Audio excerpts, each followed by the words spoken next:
And now, your main event. Introducing the hosts of Wrestling with Freddie, Jeff Dye, and Freddie Prinze Jr.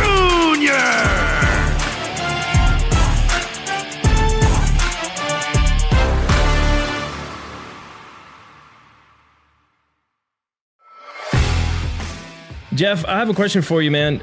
You said last week, that you didn't like makeshift tag teams. Well, that's what we are right now. Are we going to be introduced as a full unit with intro music, or are we each going to come in with our own intro music into this fight here? Me and you doing this podcast together makes me so happy. I reference you every episode. I got producer Alex said this. I'm always trying to bring you into the eye fold of the breaking the fourth wall. But if we were in wrestling, I'd say, yeah, what the hell are they doing? But I think that you're such a part of the tag team that it would be kind of like me coming to the ring with our manager or something. So I don't think that this counts as... It's not like you're from Sasquatch Chronicles podcast and we're tagging up today because Freddie's gone. You're part of this podcast. You are this podcast. You're the heart of the podcast. You're not the star of the podcast. Freddie's the star. But you're the heart, you're the manager, you're the mascot. And so I don't think that this would be the same thing. Oh, I like that then. See, this is why you're here, because you just know how to put things very well together. All right, Jeff, you survived Halloween. How was it? Did you dress up?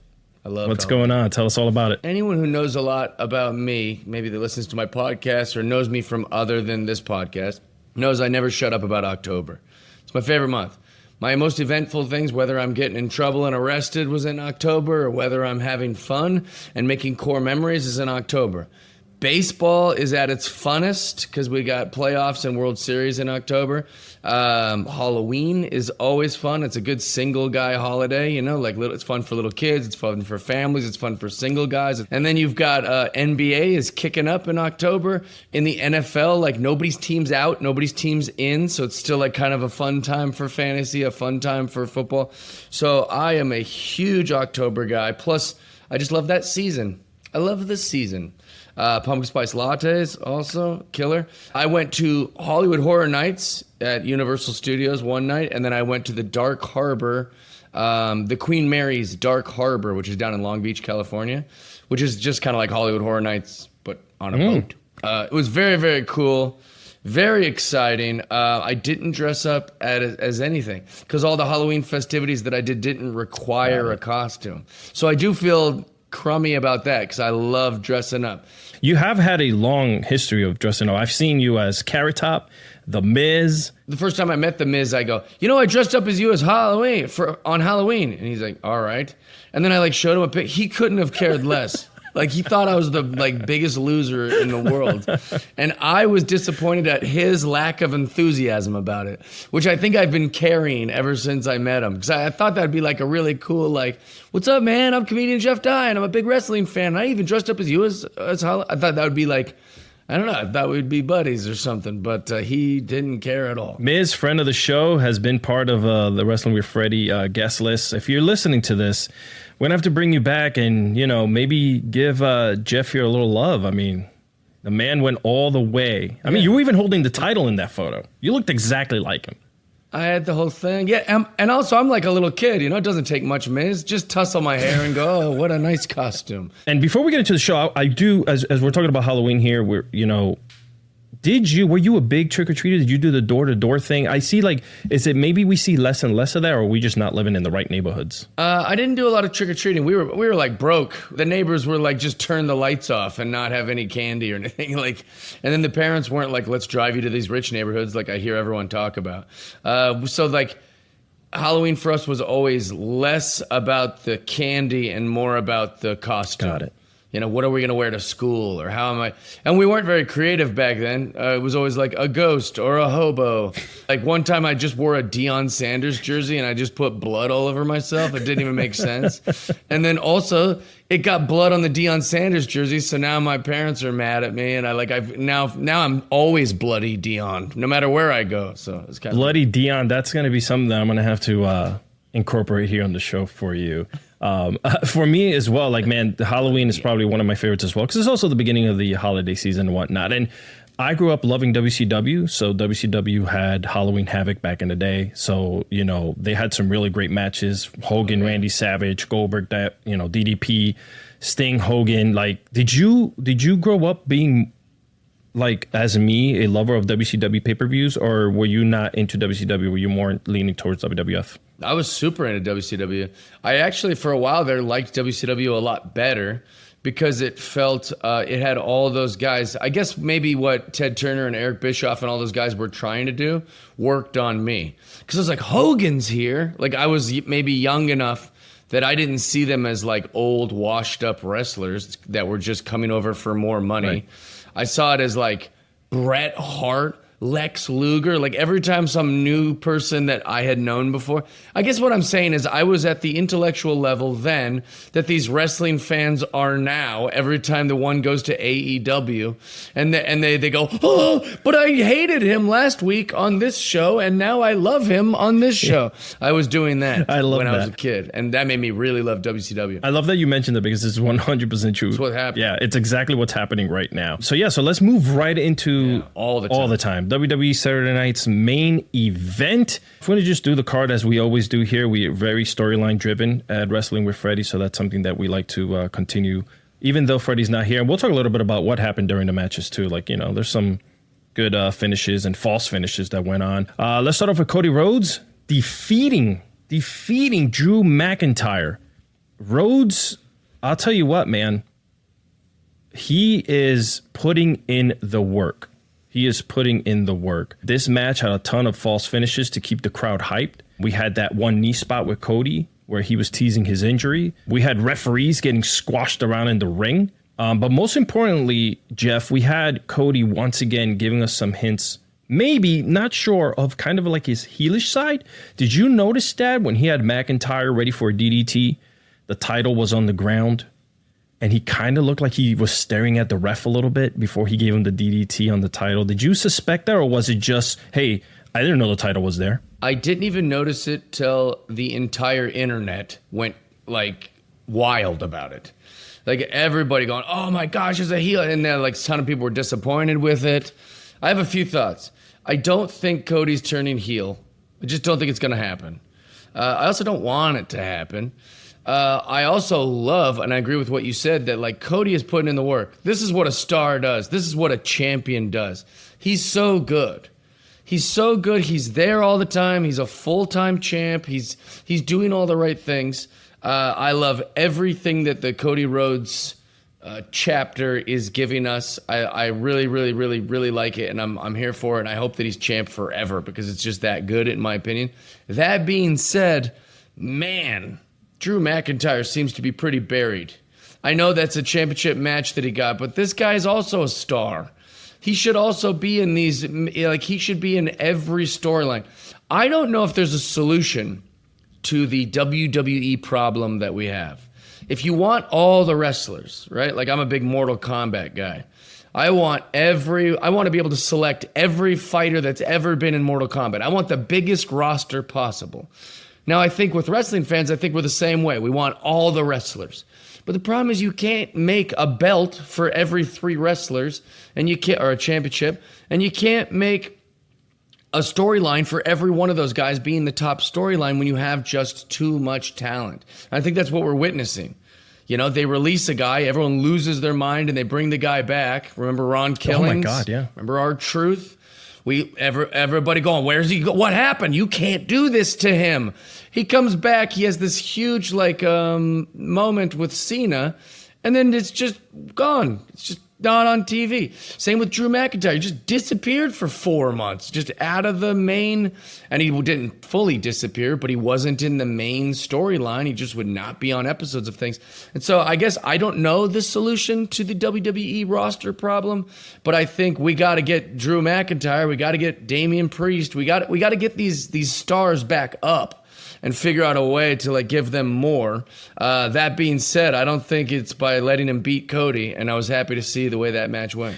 Do you feel that this latest run by Cody with the title, does it feel repetitive or is it fresh? Like we've seen him and Drew kind of go at it in the past, right? So like for you personally, do you feel like there is more for Cody to do, or are we kind of like in a lull because there isn't as many like people coming up to get that title from him? I mean, maybe that's how you feel. Is that how you feel? I feel a little bit like it. Yeah, I feel like Cody's star is so ginormous that I feel like sometimes anyone else who kind of goes after him gets lost in the shuffle away from the storyline, and then like he's kind of just left there, and then other people that have already fought him come back and say, "Nah, man, that's my title. I want to come back to it." Have they ever done a thing? I haven't noticed that, but that makes total sense if that's how you feel about the Cody Rhodes thing. Has there ever been like a storyline in wrestling where the champ, like let's say Cody Rhodes loses to Drew McIntyre on Saturday, and then on Monday Night Raw, Drew wins it back, or then Cody wins it back, and then literally he's so furious and riled up that 2 weeks later at the next pay-per-view, Cody wins it back, and it just keeps going back and forth. Do they all? Or does it always have to be some long reign? Like, oh, he had it for a month, he had it for 3 months, he had it for a year. Like, what if they made it so that our brains in wrestling were like, dude, anyone could win at any time? Because we don't think like that anymore. Like, when I was a little kid, I thought like that because I was naive. I didn't even know that this shit was written. But like, it would be kind of cool if they could make our brains go, man, anything is possible with this. He lost the belt on Raw last week and then won it right back and next week at an Elimination Chamber or whatever. So I wonder if they've ever done that. And if they could, might keep things fresh. I honestly feel like that has happened with other titles. And then I love that idea of the fact that, we're having a real champions battle at our hands here. Who's going to get, the final win and really to the top, make it to the top of the mountain. At the same token, Jeff, we might just see the internet explode and implode because they'll see this title flip-flopping so many times that, unfortunately, the wrestling community will be like, this title now loses its value because we're just flip-flopping it over and over again. But storytelling for anyone who really loves wrestling, that would be a cool thing to have someone just go toe-to-toe, man. We see it in a 7-game series, which we'll get to on Unsanctioned Thursdays with like Los Angeles and Toronto going back and forth. Why can't we do that in wrestling? Well, and they kind of heel turn every 2 weeks anyways. Even this conversation's like, oh, do you think Cody's going to heel turn? It's like, Jey Uso, is he going to now be a heel? It's like they switch these heels and faces so often. And some of them are like these murky gray, like we don't even know if they're a heel or a face. So it's like, I don't see why you couldn't do that with one of the straps. I think it'd be awesome. True. So as far as predictions goes, all three of us picked Cody. So we made everyone some money, as Freddie would say. So everyone got themselves a little moolah in their pockets. Before we wrap up this Cody talk here, I want to talk to you real quick and ask who is next for Cody? Like we just kind of speculated a little bit or whatnot, but what is next for him? Because our last pay-per-view will be Survivor Series because WWE doesn't hold a pay-per-view in the month of December any longer. So is this something that he just doesn't defend again until January? Or I haven't seen anyone step up. Have you?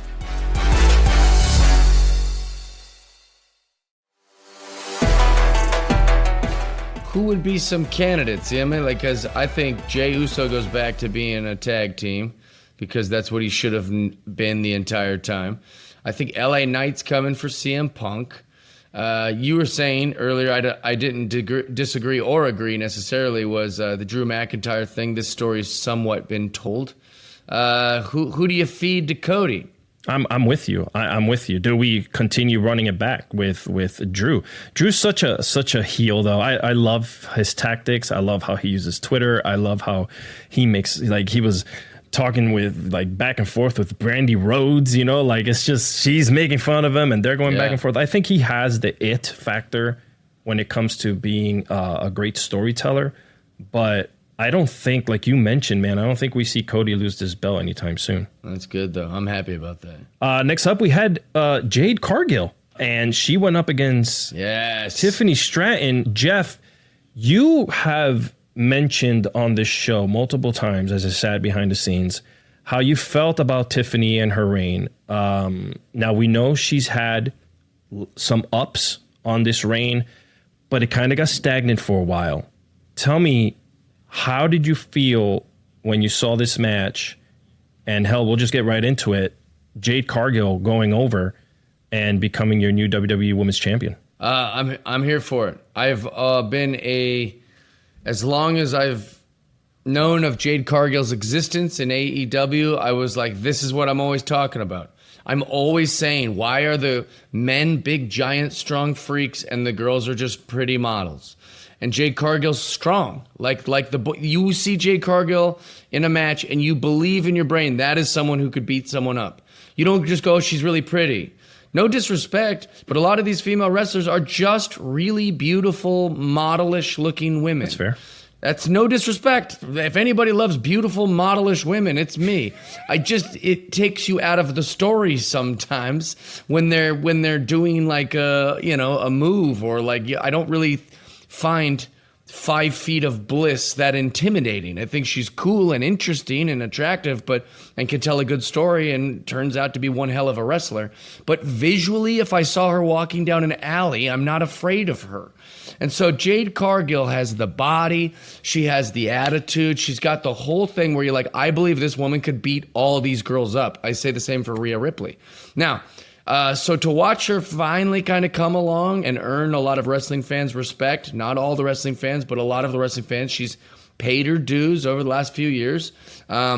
There's always going to be the people that like said, oh, she could be better or she needs to whatever. But like, it's okay. Yes, she's going to get better. So this was very, very exciting to see. I think it was awesome. She did great. Yeah, tough match. Jade shows that her power and strength is all there while improving. We here at the show, we're big Cargill fans since her AEW days as the TBS champion. Good to see her earn this title. We all predicted Cargill to go over. So we, once again, made people money, big, strong presence in the ring and out. I'm going to ask you this, this will be kind of like a little bit of a thing here for these next 2 matches that are coming up. But now she's the champion. Where do we go with her? Do we see someone like a Bianca Belair come back? Rhea Ripley's busy doing something else, right? I think Bianca Belair is a perfect matchup for this because there's nobody more face than Bianca Belair. Everyone loves her. She also fits into that little rant that I was doing about believable body types. Like, she's strong and capable, and she has a built-in weapon on her. Like that hair thing is so awesome. Like, that is such a great idea. I'm surprised no one ever did it first. Like, it's so good. So I think that's a perfect matchup. That is like a dream match that everyone would, or a dream feud that people would definitely book in their minds. My question for you is, what do you think is the future for Tiffany Stratton? Because I never expected Tiffy time to last this long. No disrespect to Tiffany Stratton, but I have been somewhat of a naysayer. I've been kind of a hater about Tiffy time. What's happening? Is it over? Is Tiffy time over, or is this just the beginning? I think that in order for her to kind of like refresh her, we were bound to see this happen. They invested in her as a young talent to kind of see her come up and see what she can do with the reign, right, with the title. I think they're doing the same thing with Jade, which is great. The women's division kind of likes to plug in younger talent to see where they go. So I'm going to sit back and wait. I think that she will be involved in a lot of different types of matches for Jade. I think we're going to see people like Nia Jax come up and kind of start beef, and kind of like see these false alerts of like maybe Jade will lose it to someone, right? But I think that's for Tiffany. She's just going to have to go back, into the drawing board and see where how she comes back up. Because honestly, Freddie says it all the time, right? You lost the title. How do you come back from this? How do you react now that you lost? This is tough, especially, and you can cut this from the episode if you want, but I watched NXT for the first time like 2.5 weeks ago. Alex, I have never seen so many Tiffany Strattons. The locker room had 75 beautiful, strong, everyone had their own little personality. I was like, there's 9 million women coming for this. Like, there is a gold rush of female wrestlers. And there is women all over the world now just entering into pro wrestling the way that like every man just watches wrestling. There is a girls going, I used to play sports and there's not pro sports for me to get into. And now they just are entering into pro wrestling. So Tiffany Stratton, any of these other female, they should be booting up, like lacing up their boots and getting ready for the cavalry. 100%. NXT is getting, it has a ton of talent. They're signing even more. And like you mentioned, there's no pro sports right now outside of WNBA for a lot of these female talent that are like that love being physical and fighting, and you don't want to join UFC. So yeah, I 100. Think about all the gymnasts. Think about all the girls who are already in mixed martial arts, and they're like, hey, this kind of is not really the lifestyle for me or the financially as much. So you could just go be a star and mix acting with your physical prowess. Like, there's no reason not to. And somebody opened that door, because it is. I watched NXT and I was like, who's that one? Who's that one? Holy crap, who's that one? Like, they were all like gorgeous women who were very good. Very good indeed. They we're not ever going to have any shortage of people wanting to be pro wrestlers. This is such a great, like, fun thing to do as kids. You grow up watching and then you go ahead and do it. Let's move on to this triple threat with Dirty Dom Mysterio, one of the favorites here. And Jeff, we'll get into more of him with you because I love your takes on him. Who defeated Penta El Cero Miedo and Rusev, by the way. This is great for Mysterio. And I'll tell you why. It keeps Mysterio elevated, right? We have been fans of Mysterio here. Jeff, you've had your thoughts about Mysterio having to level up in the past. How do you feel about him right now where he stands? I think he's one of the best wrestlers in pro wrestling. Out of any time or history. Like, what Dominic Mysterio is doing is perfect. He's married the past to give us our kind of nostalgic thing. So at all times, you're thinking about his dad, because his name. You're thinking about Eddie Guerrero, you know, his uncle. So you've got that tie to the nostalgic past. Also, I don't know if maybe this is just me getting carried away, but he feels old school. He does old school things. And so that also is nostalgic when you're watching him. He's doing like little old school things that the new wrestlers they don't even have in their sensibilities or their wrestling vocab. So I love that about him. I'll give an example of like an old school thing to like just make up a moniker for yourself as like the king of the luchadors. Like, it's such a perfect heel thing. Like, to just be that young and not wear a luchador mask and still call yourself the king of luchadors, and then be pals with El Grande Americano, like to like those kind of things are just so old school and great. I think he's the best. The way he's winning is perfect. I don't know. I just think everything he's doing is top shelf. And to add on to what everything you just said, he's a legacy kid. Right? His dad is a big effing name. His uncle is a big effing name. The Mysterio family, that legacy is there. And for him to have been able to separate himself from that legacy is important. When you're a kid in this industry, you will always get tied back to what your dad did or your mom or whatever. So I think he's done a perfect job of being able to separate that and stand on his own 2 feet. Really good match between these guys. They showed levels of a lot of lucha libre with Penta and Mysterio against each other. You had Rusev being in there as the heavy, so he took a lot of the blunt hits. One of the things... Did you see him scare that kid? Yeah. Man, he's so good, though. Isn't he believable? Like, you see him in the street. He's the best. He's I texted him. You did? I said, Russo, I said, you scaring that kid was gold. And I thought that I couldn't tell if he maybe like misunderstood me or something. He's like, he shouldn't have been reaching over because the kid like touched him. Yeah. And I was trying to say, no, I thought it was hilarious. I'm not criticizing. I think it's great.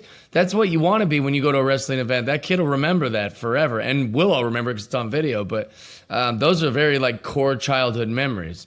You touch the big wrestler and he goes, don't touch me, and then like you get like scared. Like, that's, I should have given him a Machka kick. That's what he should have It's funny because you have had that experience with wrestlers touching him. Freddie has had that experience with, reaching out and touching Ultimate Warrior and having all the sweat all over his body, and baby oil. So you guys have had that story together, which is pretty cool. Mysterio, like you mentioned, going old school with the trying to do the lie and cheat with the chair in the ring, and the ref's like, "What are you doing, bro? Like, this is no disqualification match." That was great. He handed the weapon right over to his opponent. Yeah. By the way, Rusev is a beast in the ring. He held his own. There was when Penta did the Penta driver on him, and Rusev just kind of floated around and did it with him.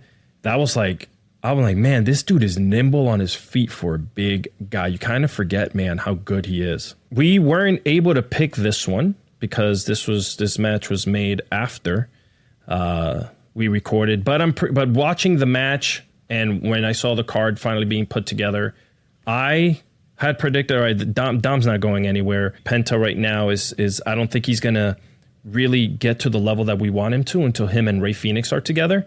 And with Rusev, I feel like maybe right now they're just trying to figure out the pieces for him, where he fits in storyline.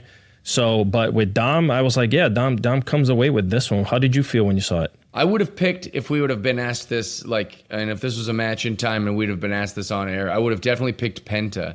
Wow. Because earlier when I was saying like how things are unpredictable, or like how I'm always craving that wrestling would do what we aren't able to predict, they've added an element of me thinking that maybe they'll take a belt off of Dom because he has two.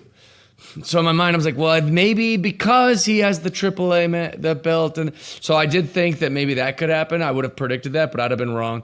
But I'm fine with 2-belt Dom.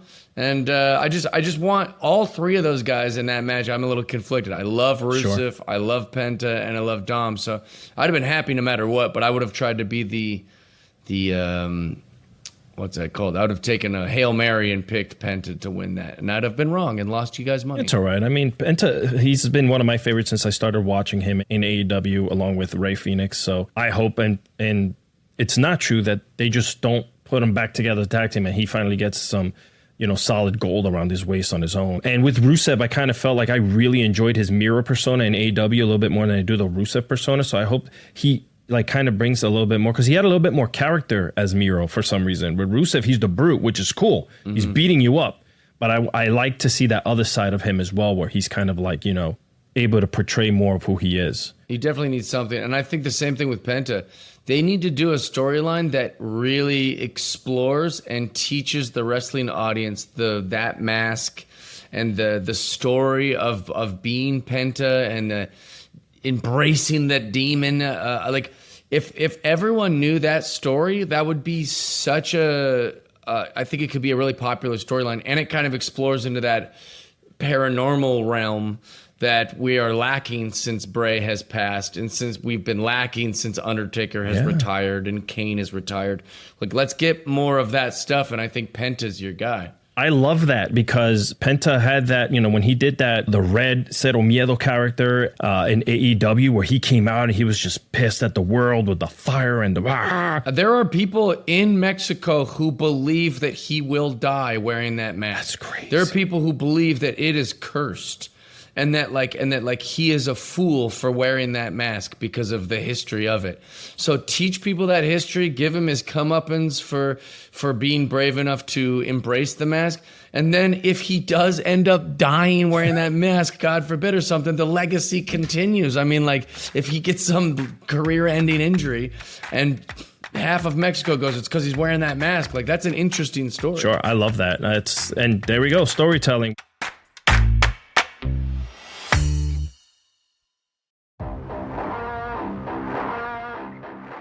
So let's talk about the World Heavyweight title, which was vacant.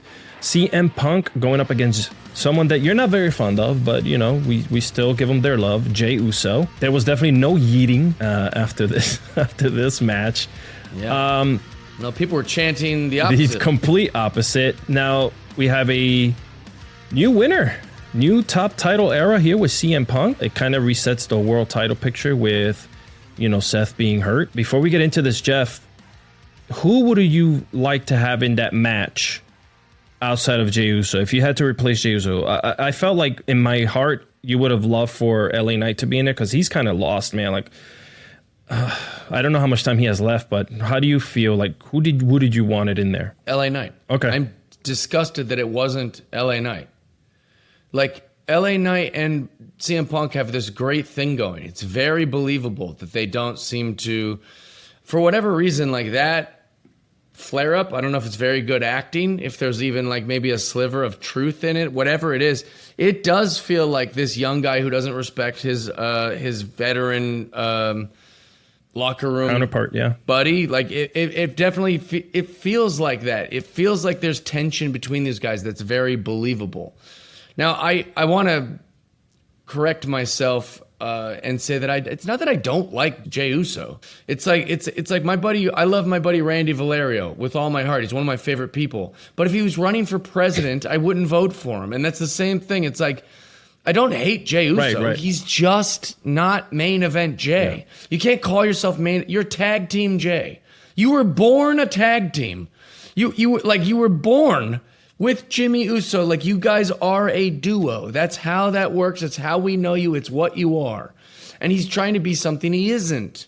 And I think that, like, we kind of bought into it for a minute, like, oh, maybe Jey could do this. And it didn't work. The mic work is lacking.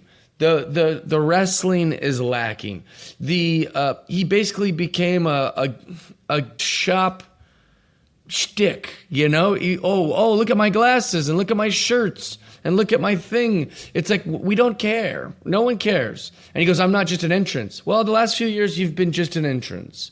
And it's no disrespect. Go back to what made you great. When we used to see the Usos come out for tag team matches, it was on, because the Jey Uso and Jimmy Uso and the Usos are one of the greatest tag teams that have ever lived. Mm-hmm. But this whole Jey Uso whining and crying and wanting to be the big dog is tired. And we just I don't see him as that guy. And I think a lot of people don't see him as that guy. Before we end the show, I want to know, do you think he is a transitional champion? Because the Sharks are circling. You still got Braun Breaker. You still have Brock Lesnar. Seth Rollins will be back in 6 months, right around WrestleMania, right? You have his old advocate, Paul Heyman, who can lyrically break him down anytime he wants. So your thoughts is, is he a transitional? Does he hold it until Mania then?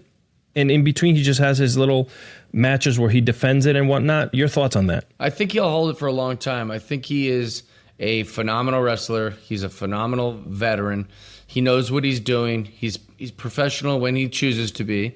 And I think that also he's such a star. I mean, when I go places, I see CM Punk stuff all the time. All the circles I keep, I see the most merch is like CM Punk stuff.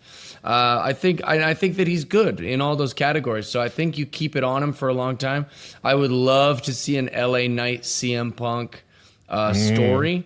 I just remembered earlier in the show when you were asking me who they should feed to Cody, is like, I think a Brock, or we could have a Drew McIntyre Brock feud would be good too. Those two big tyrants going against each other, but that's from what we were talking about earlier. But yeah, I think CM Punk keeps it for a while, at least till WrestleMania.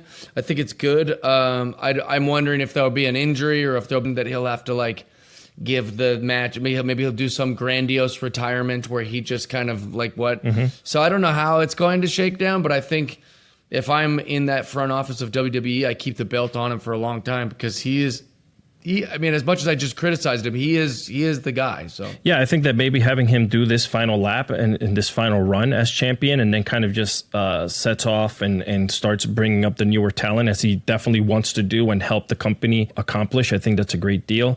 So yeah, that was a great take by you. Again, this is one of the matches that we did pick, so all of us chose CM Punk to win this match, and guess what?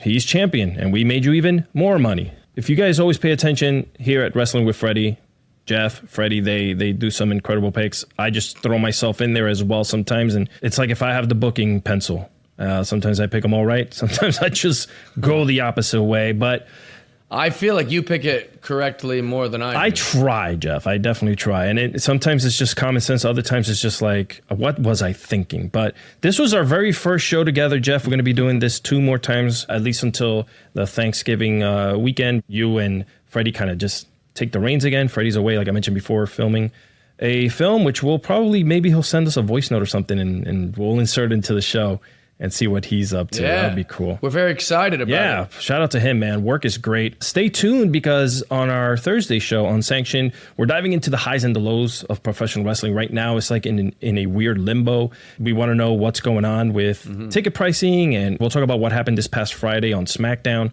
in regards to that.